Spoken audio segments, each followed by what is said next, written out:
हमारे चैनल को सब्सक्राइब कर बेल आइकन जरूर दबाएं। नमस्कार। जया तंत्र मंत्र केंद्र में मैं आप सबका हार्दिक स्वागत एवं अभिनंदन करता हूं। मेरे प्रिय भाई बहनों, आज मैं आपके लिए लाया हूं बहुत ही लाजवाब और बहुत ही मतलब दुर्लभ साधना।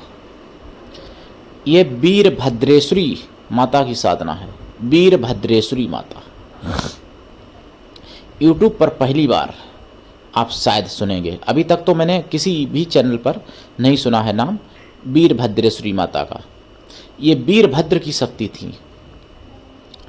इसके लिए देखना होगा आपको हमारा वीडियो अंत तक। यदि आपने अभी तक हमारा चैनल सब्सक्राइब नहीं किया है तो अभी तुरंत हमारे चैनल को सब्सक्राइब करें, लाल वाली बटन दबाएं और घंटी बजा दें। आप हमारे वीडियो को फेसबुक पर, व्हाट्सएप पर, ट्विटर अकाउंट के माध्यम से और इंस्टाग्राम पर अधिक से अधिक शेयर करें। लाइक और कमेंट भी करना आपका फर्ज है।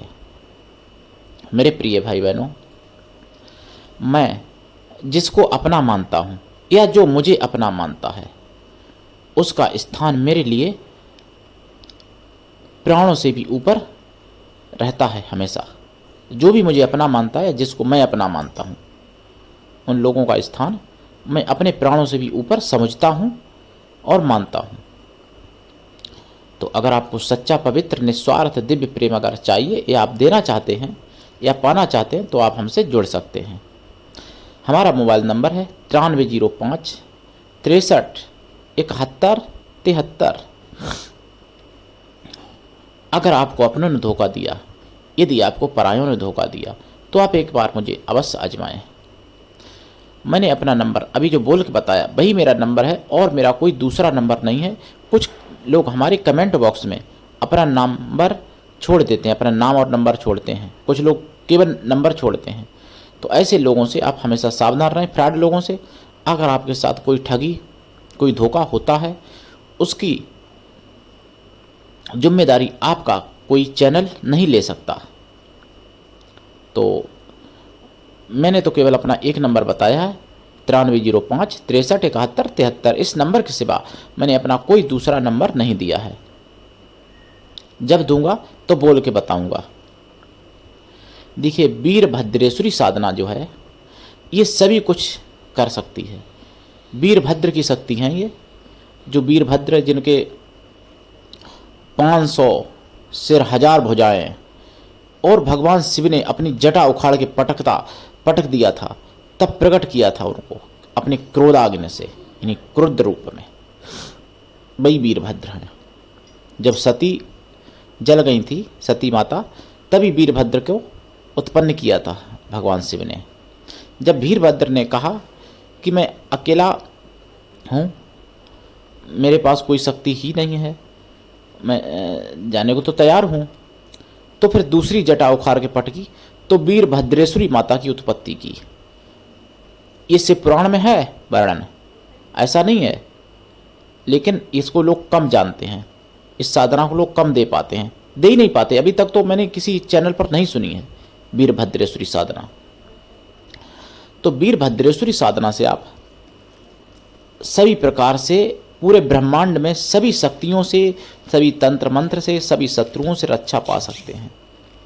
दूसरी बात, वीरभद्रेश्वरी साधना से आप रूप, सुंदरता, धन, यौवन सब कुछ पा सकते हैं। वीरभद्रेश्वरी साधना से आप बड़े से भी बड़े शत्रु को आप यानी धूल चटा सकते हैं, यहाँ तक कि शमशान में भी पहुंचा सकते हैं, मतलब मार भी सकते हैं।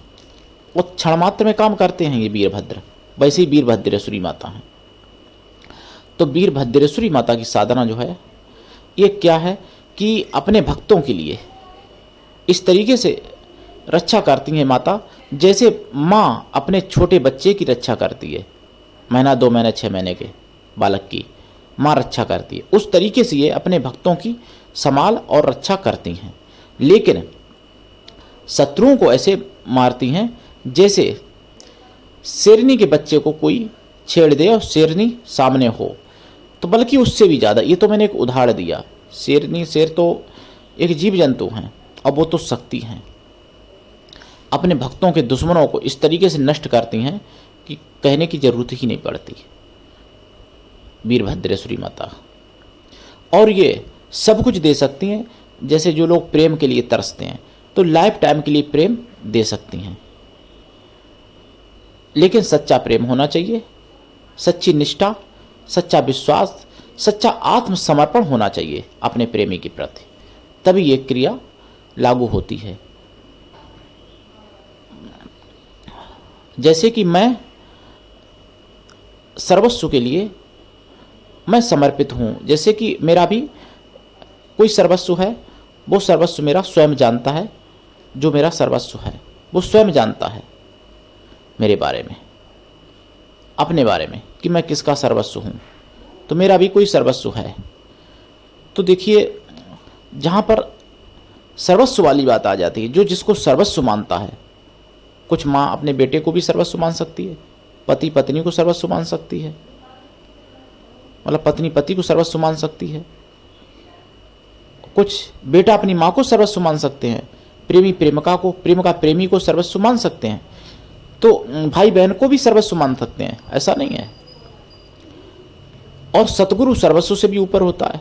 सतगुरु का तो फिर कहने क्या, शिष्य को भी सर्वस्व माना जा सकता है, ऐसा नहीं है। तो मैं संत हूँ, लेकिन मेरा भी कोई सर्वस्व है। तो सर्वस्व जो होता है उसके लिए पूर्ण आत्मसमर्पण, तन से, मन से, धन से, आत्मा से, प्राणों से, 10 इंद्रियों से समर्पित जो होता है पूर्ण सर्वस्व के लिए। तो उसके लिए अगर आप ये साधना करते हैं तो आपको निश्चित कामयाबी मिलेगी। लेकिन जैसा मैं सर्वस्व मानता हूँ अपने सर्वस्व को, उस तरीके से मानने वाला संसार में मैं तो नहीं समझता कि कोई दूसरा होगा, ये भी मैं जानता हूँ।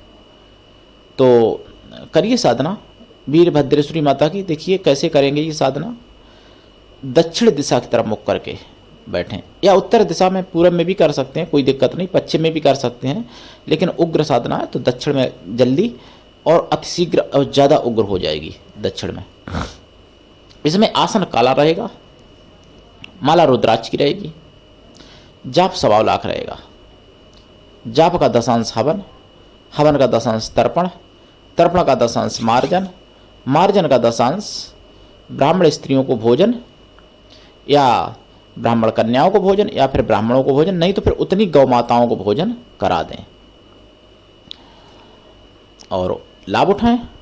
ये साधना आपको वो सब कुछ दे सकती है जो दुनिया में आपको चाहिए। काम सुख, धर्म, अर्थ, मोक्ष, सभी सुख आपको दे सकती है। इसके अलावा भी संसार के छोटे बड़े सभी सुख दे सकती है ये साधना। शत्रुओं को तो ऐसे सपाया करती है जैसे सूखे पत्ते पेड़ के जो होते हैं वो भयंकर आग में जल जाते हैं, पता ही नहीं चलता। इस तरीके से शत्रुओं को सपाया कर देती एकदम वीरभद्रेश्वरी माता की साधना।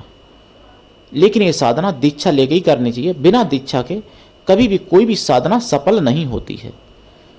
गुरु ऐसा होना चाहिए कि शिष्य से कुछ भी ना ले, लेकिन शिष्य ऐसा हो कि गुरु को सब कुछ दे। गुरु केवल दीक्षा के दौरान शपथ ही ले और कुछ नहीं, शपथ। लेकिन आजकल शपथ देने वाले भी तो खैर मिल जाते हैं, लेकिन शपथ लेने वाले नहीं मिलते हैं, और देने वाले भी ज़्यादा नहीं मिलते हैं, क्योंकि उनको ज्ञान नहीं है। तो मेरे प्रिय भाई बहनों, उठा लीजिए लाभ, दीक्षा लेके कर लीजिए साधना। ये साधना होली, दिवाली, नवरात्रे, गुरु पुष्प, रवि पुष्प, सर्वार्थ सिद्धि योग, सूर्य ग्रहण, चंद्र ग्रहण में भी शुरू की जा सकती है। और इसमें ब्रह्मचर्य व्रत, 1 टाइम भोजन, भूमि शयन, ये सब आवश्यक है। शाकाहारी रहना भी आवश्यक है। अगर आप मांसाहारी हो तो ये साधना सफल नहीं होगी। पहले शाकाहारी आपको बनना पड़ेगा, मीट, मछली, अंडा, शराब छोड़नी पड़ेगी लाइफ टाइम के लिए, ताकि बाद शाकाहारी होने के बाद ये साधना सफलता देगी। ऐसा नहीं कि साधना के दौरान ही छोड़ दिया फिर खाने पीने लगे, ऐसा नहीं होगा। ये साधना बहुत उग्र है। अगर छोटी सी भी त्रुटि हो गई तो इसमें माफ़ी की, क्षमा की कोई गुंजाइश नहीं है। इस साधना में जान भी जा सकती है, आप पागल भी हो सकते हैं, और आप ही नहीं, आपका पूरा परिवार तक नष्ट हो सकता है। ऐसी ये साधना है। अगर त्रुटि हो गई तो, और अगर फलित हो गई, अगर सफल हो गई, तो फिर आप, आपके सभी मित्र, आपका पूरा परिवार मौज में हो जाएगा। मौज में, आनंद ही आनंद, हर जगह आनंद, परमानंद प्राप्त हो जाएगा। तो करिए, उठाइए लाभ। आज के लिए इतना ही। धन्यवाद। जय श्री राम।